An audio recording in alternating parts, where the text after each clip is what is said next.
ખ્યાલ જ છે કે ગુજરાત સાયન્સ સિટી અનેક પ્રકારની વિજ્ઞાનને લગતી પ્રવૃત્તિઓ રેગ્યુલરલી કરતું રહે છે અને એ દિશામાં આપણે જે નેશનલ સાયન્સ ડે મનાવીએ છીએ, રાષ્ટ્રીય વિજ્ઞાન દિવસ 28મી ફેબ્રુઆરીએ, તો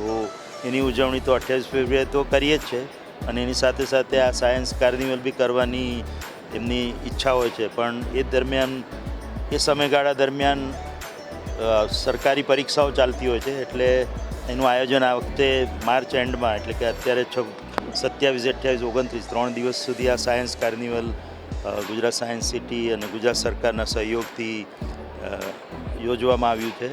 તો એમાં સાયન્સ સિટી અને ગુજરાત ગવર્મેન્ટની સિવાય ઇસરો, IPR, PRL જેવી બધી સંસ્થાઓ પણ એમાં ભાગ લઈ રહી છે અને અનેક શાળાઓના વિદ્યાર્થીઓ, કોલેજના વિદ્યાર્થીઓ અને અન્ય પ્રાઇવેટ કંપનીઓ બધાએ પોતપોતાની જે પ્રોડક્ટ્સ છે, પોતાની જે રિસર્ચ અને ઇનોવેશનની એક્ટિવિટી છે એ અંગેના આ પ્રદર્શનીમાં ભાગ લીધો છે અને એનું નિરીક્ષણ અમે કર્યું. તો આપને બાળકોમાં, ખાસ કરીને સ્કૂલના વિદ્યાર્થીઓમાં આપ સૌને ખ્યાલ છે કે વિજ્ઞાન અને ગણિત પ્રત્યે એક ભયની રીતે એ લોકો જોતા હોય છે, ડર હોય છે એમના મસ્તિષ્કમાં, કે એમને એવું લાગતું હોય છે કે આ વિષય બહુ અઘરા વિષયો છે અને એમાં પાસ થવું બહુ ખૂબ જ અઘરું હોય છે. એનું મુખ્ય કારણ એ હોય છે કે શરૂઆતના પાયાના શિક્ષણમાં એમને સારા કદાચ શિક્ષકો ના મળ્યા હોય તો એને લીધે જે એક ગ્રંથિ બંધાઈ જાય છે, તો એમાંથી એમને બહાર કાઢવા માટે અને બાળકોને એ સમજાવવા માટે કે ગણિત અને વિજ્ઞાન જેવા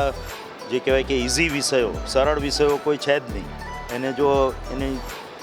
જે સિદ્ધાંતો છે એ સમજીને તમે જો એનું અધ્યયન કરો તો ખૂબ જ સારી રીતે અને એકદમ સરળતાથી તમે એ બધું જાણી શકો છો અને એમાં તમારે હાઈ સ્કોરિંગ માર્ક્સ બી આવી શકે એમ છે. તો બાળકોના મસ્તિષ્કમાંથી, એમના મગજમાંથી વિજ્ઞાન અને ગણિતનો ભય દૂર કરવા અને એમને એના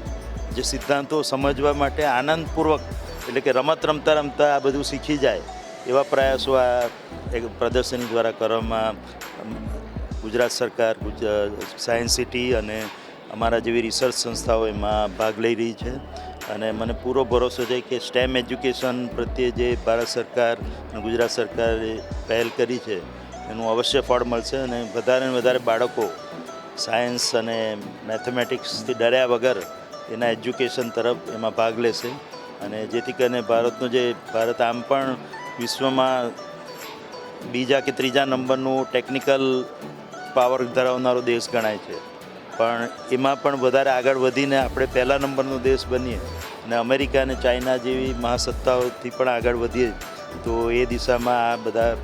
પ્રયત્નો એમાં આપણને જરૂરથી સફળતા અપાવશે.